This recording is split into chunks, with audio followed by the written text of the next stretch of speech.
Osama bin Laden एक आतंकवादी और कुख्यात वैश्विक आतंकी संगठन अल-कायदा का संस्थापक और पहला प्रमुख था।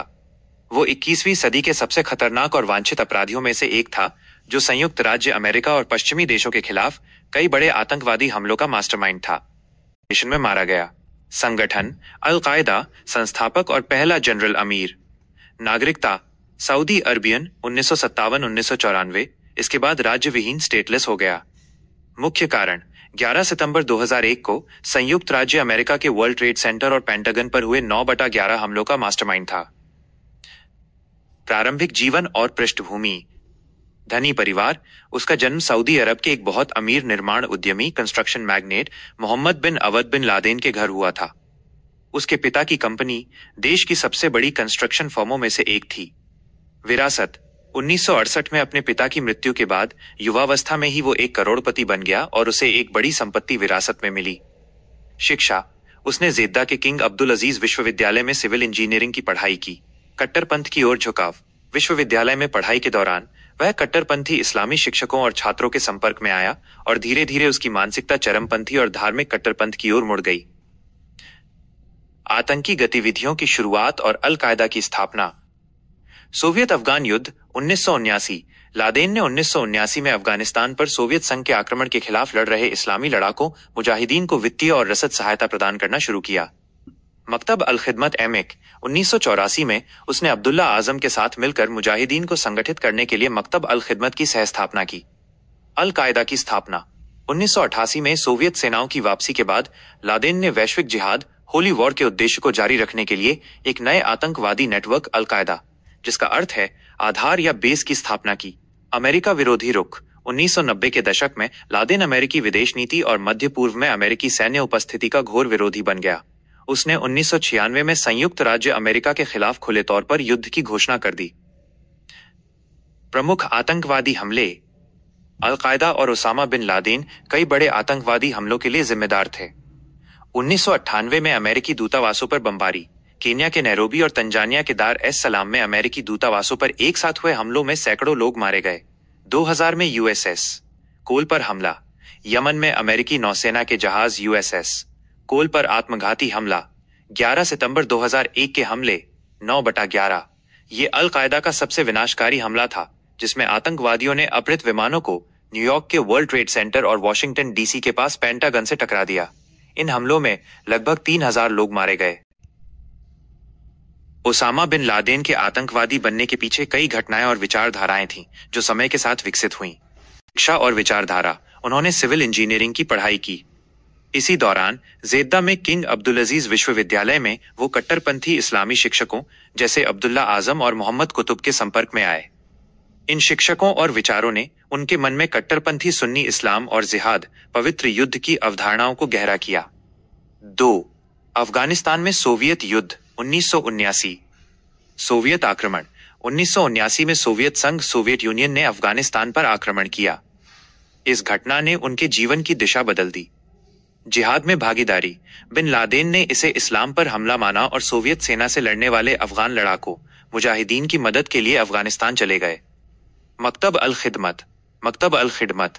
उन्होंने और अब्दुल्ला आजम ने मिलकर अरब स्वयंसेवकों को भर्ती करने और उन्हें धन मुहैया कराने के लिए मकतब अल-खिदमत संगठन की स्थापना की। इस अनुभव ने उन्हें एक सैन्य और वित्तीय नेता के रूप में स्थापित किया। 3. अल-कायदा का गठन 1988। संगठन की स्थापना। सोवियत सेना की वापसी के बाद 1989 बिन लादेन ने मकतब अल-खिदमत के नेटवर्क का उपयोग करते हुए 1988 में अल-कायदा नामक संगठन की स्थापना की।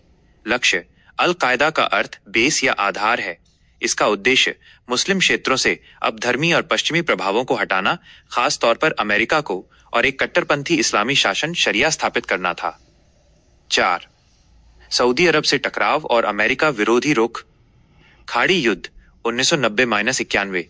जब इराक ने कुवैत पर हमला किया तो सद्दाम हुसैन के खतरे से बचने के लिए सऊदी अरब ने अपनी सुरक्षा के लिए अमेरिकी सैनिकों को देश में तैनात करने का फैसला किया। बिन लादेन का विरोध।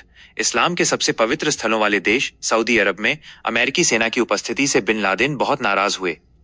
उन्होंने सऊदी सरकार को अपने मुजाहिदीन लड़ाकों की मदद लेने की पेशकश की, जिसे ठुकरा दिया गया। इस घटना ने बिन लादेन को सऊदी शाही परिवार और अमेरिका दोनों का कट्टर विरोधी बना दिया। देश निकाला। सरकार के खिलाफ गतिविधियों के कारण उन्हें 1991 में सऊदी अरब से निष्कासित कर दिया गया और वो सूडान चले गए। 5. वैश्विक जिहाद की घोषणा और आतंकी हमले। अमेरिका के खिलाफ जिहाद। 1996 में बिन लादेन ने अमेरिका के खिलाफ पवित्र युद्ध जिहाद की सार्वजनिक घोषणा की। विस्तार। The core strategy. कट्टरपंथी विचारधारा का प्रचार। पश्चिमी विरोधी एजेंडा। लादेन ने अपनी विचारधारा को मुख्य रूप से अमेरिका और पश्चिमी देशों के विरोध पर केंद्रित किया। उन्होंने इसे इस्लामिक भूमि पर पश्चिमी कब्जे, विशेष रूप से सऊदी अरब में अमेरिकी सैनिकों की उपस्थिति और इजरायल का समर्थन बताया। फतवा धार्मिक आदेश। उन्होंने 1996 और 1998 में कई फतवा धार्मिक आदेश जारी किए जिनमें अमेरिकियों और उनके सहयोगियों को मारने को प्रत्येक मुसलमान का कर्तव्य बताया गया। ये वैश्विक जिहाद की उनकी घोषणा थी। Social engineering. उन्होंने मुस्लिम युवाओं को यह विश्वास दिलाया कि उनके सभी दुख दर्द का कारण अमेरिका और उसके समर्थक हैं, जिससे उन्हें हिंसक गतिविधियों के लिए प्रेरित करना आसान हो गया। अल कायदा का नेटवर्क मॉडल। केंद्रीय कमांड। अल कायदा एक सख्त पदानुक्रम हायरार्की के साथ शुरू हुआ, लेकिन बाद में ये एक ढीला, विकेंद्रीकृत डिसेंट्रलाइज्ड नेटवर्क बन गया। Franchise model. लादेन ने अन्य छोटे स्थानीय आतंकवादी समूहों को अल कायदा के नाम पर काम करने के लिए प्रेरित किया। इन स्थानीय समूहों ने खुद को अल कायदा की सहायक शाखाएं जैसे AQAP, AQIM, AQIS घोषित किया, जिससे लादेन का प्रभाव भौगोलिक रूप से बढ़ा। 2. वित्तीय और ऑपरेशनल मशीनरी। फंडिंग और ऑपरेशंस। धन का उपयोग। व्यक्तिगत संपत्ति।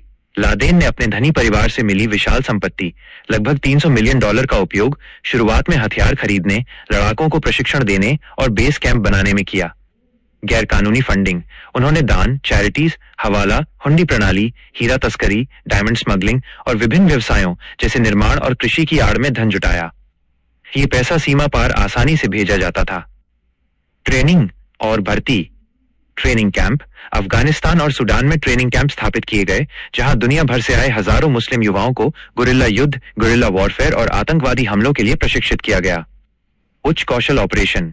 उन्होंने साधारण बमबारी से आगे बढ़कर जटिल, समन्वित, कोऑर्डिनेटेड और आत्मघाती हमलों पर ध्यान केंद्रित किया, जिसके लिए विमान अपहरण जैसे उच्च कौशल वाले प्रशिक्षण की आवश्यकता थी, जैसा कि 9/11 में देखा गया। योजना, संगठन और जटिल समन्वय के माध्यम से पूरा किया था। यह अल कायदा का सबसे महत्वाकांक्षी और विनाशकारी ऑपरेशन था। यहां 9/11 हमले की पूरी योजना और कार्यान्वयन का विवरण दिया गया है। 1. योजना और mastermind. The planning and mastermind. Mastermind, की प्लानर। इस हमले का प्रमुख योजनाकार मास्टरमाइंड खालिद शेख मोहम्मद KSM था। उसने 1996 में ओसामा बिन लादेन के सामने इस विचार को रखा था। ओसामा बिन लादेन की भूमिका। लादेन ने इस विचार को तुरंत मंजूरी दी और इसे उच्चतम प्राथमिकता वाला प्रोजेक्ट बना दिया। उसने हमले के लिए वित्तीय सहायता दी और अंतिम लक्ष्यों, टारगेट्स का चयन किया। लादेन का उद्देश्य अमेरिका की अर्थव्यवस्था, सेना और राजनीति के प्रतीकों को नष्ट करके उसे अपमानित करना और वैश्विक स्तर पर अल कायदा की शक्ति का प्रदर्शन करना था। लक्ष्यों का चयन। 1. World trade centre WTC, New York, America की आर्थिक शक्ति का प्रतीक। 2 विमान। 2. पेंटागन, वर्जीनिया, अमेरिकी सैन्य शक्ति का मुख्यालय। 1 विमान। 3. कैपिटल बिल्डिंग, अमेरिकी राजनीतिक सत्ता का प्रतीक। 1 विमान। 2. ऑपरेशनल तैयारी, द प्रिपरेशन, लड़ाकों का चयन और प्रशिक्षण। Pilot, Hamburg cell. लादेन और उसके कमांडर मोहम्मद आतिफ ने महसूस किया कि पारंपरिक लड़ाके इस जटिल काम को नहीं कर सकते, इसलिए उन्होंने जर्मनी के हैम्बर्ग शहर में रह रहे पश्चिमी शिक्षा प्राप्त कट्टरपंथी लड़ाकों जैसे मोहम्मद अट्टा, जो ऑपरेशन का रिंगलीडर बना, को चुना। भूमिकाएं। 19 अपहरणकर्ताओं को 4 टीमों में विभाजित किया गया।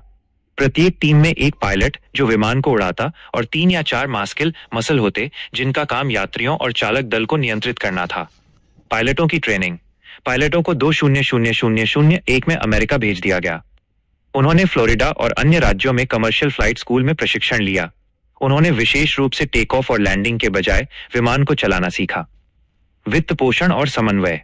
हमले की लागत लगभग $4 लाख से $5 लाख अनुमानित थी। यह राशि हवाला नेटवर्क और बैंक खातों के माध्यम से पाकिस्तान और दुबई से अमेरिका में मौजूद अपहरणकर्ताओं तक भेजी गई। KSM और अन्य मुख्य योजनाकारों ने पाकिस्तान और अफगानिस्तान में रहकर अंतिम निर्देश दिए। 3.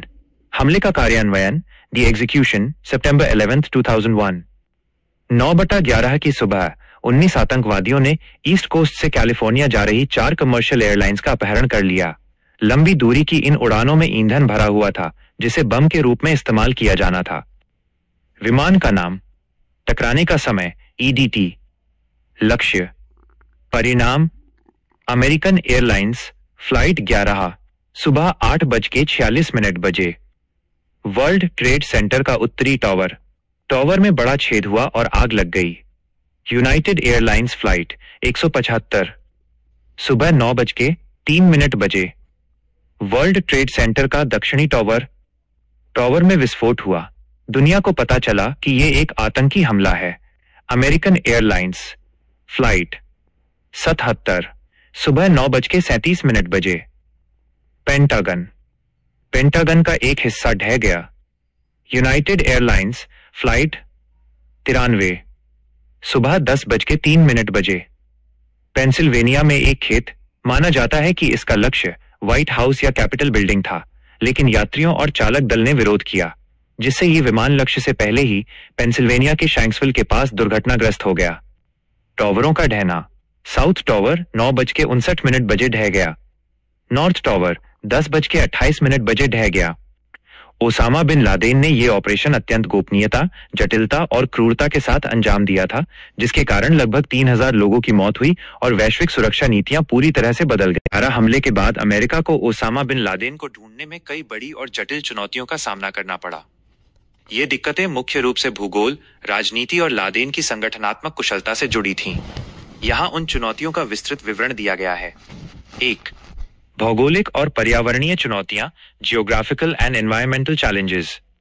दुर्गम इलाका, रगिड टेरेन, तोरा बोरा और अफगान पाक सीमा। लादेन मुख्य रूप से अफगानिस्तान और पाकिस्तान की सीमा पर स्थित पहाड़ी और गुफाओं वाले दुर्गम इलाकों में छिपा हुआ था, विशेष रूप से अफगानिस्तान की तोरा बोरा पर्वत श्रृंखला में। सुरंगें और गुफाएं।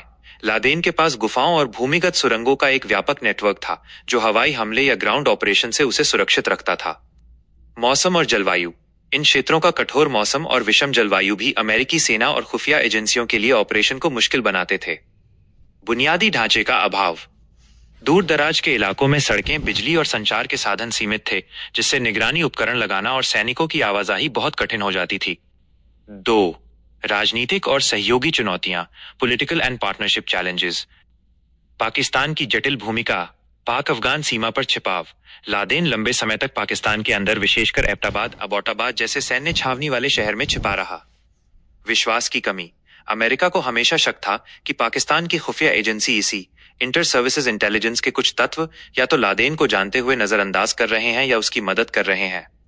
इस अविश्वास के कारण सटीक खुफिया जानकारी साझा करने में दिक्कत आती थी। अफगानिस्तान में तालिबान।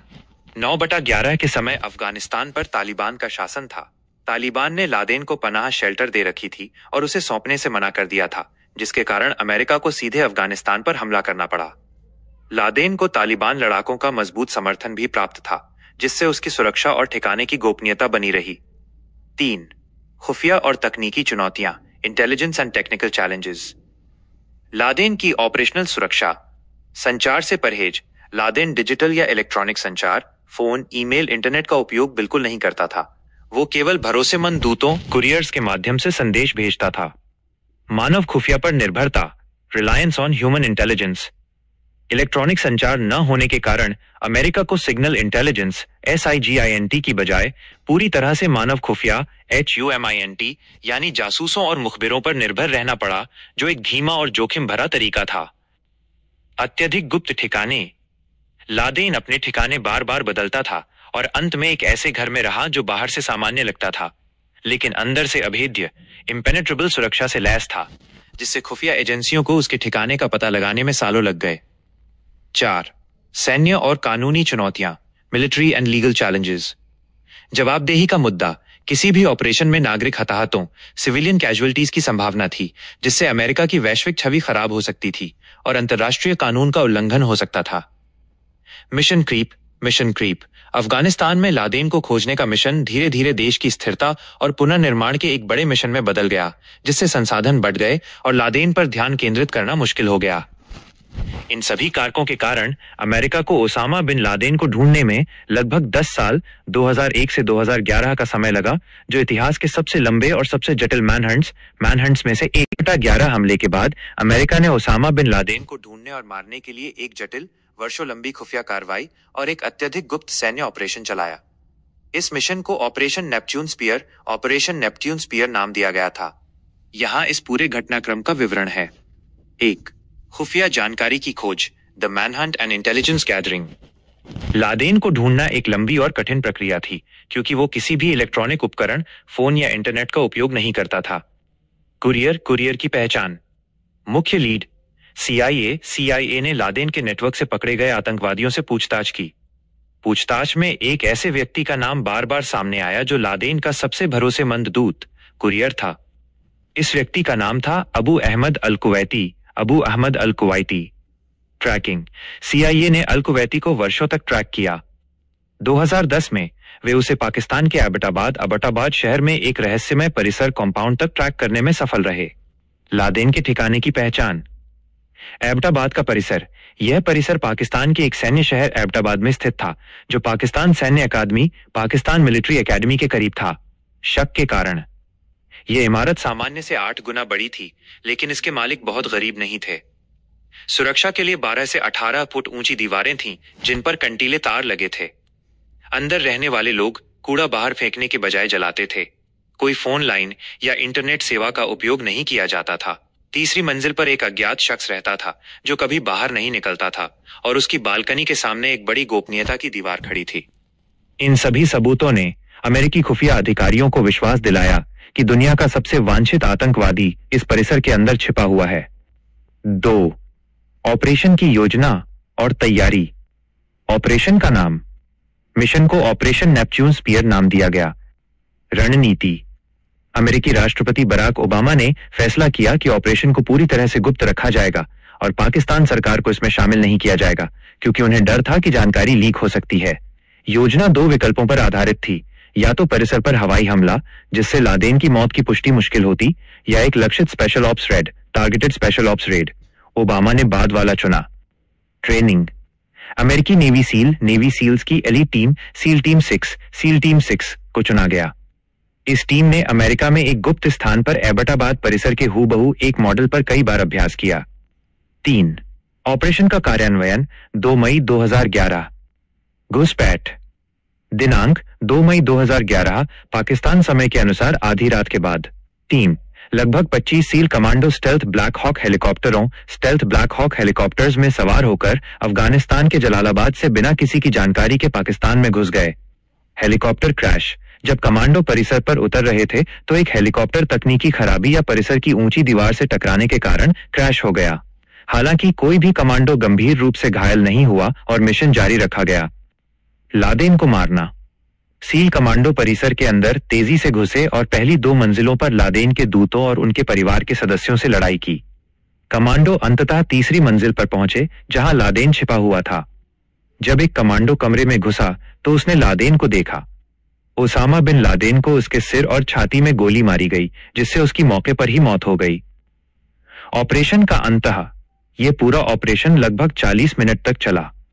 कमांडो ने लादेन के मृत शरीर के साथ साथ वहां से computer hard drive, pen drive और महत्वपूर्ण दस्तावेज, जिन्हें लादेन की लाइब्रेरी कहा जाता है, जब्त किए। कमांडो ने क्रैश हुए हेलीकॉप्टर को विस्फोटक से उड़ा दिया ताकि उसकी गुप्त तकनीक किसी और के हाथ न लगे। 4. मृत्यु की पुष्टि और अंतिम संस्कार। पुष्टि, लादेन के मृत शरीर की पहचान उसकी ऊंचाई, चेहरे के फीचर्स और बाद में DNA परीक्षण, DNA टेस्टिंग से की गई। समुद्री अंतिम संस्कार, चूंकि अमेरिका नहीं चाहता था कि लादेन की कब्र एक पूजा स्थल श्राइन बन जाए, इसलिए इस्लामी परंपराओं का पालन करते हुए उसकी मृत्यु के 24 घंटे के भीतर उसके शव को अरब सागर, अरेबियन सी में दफना दिया।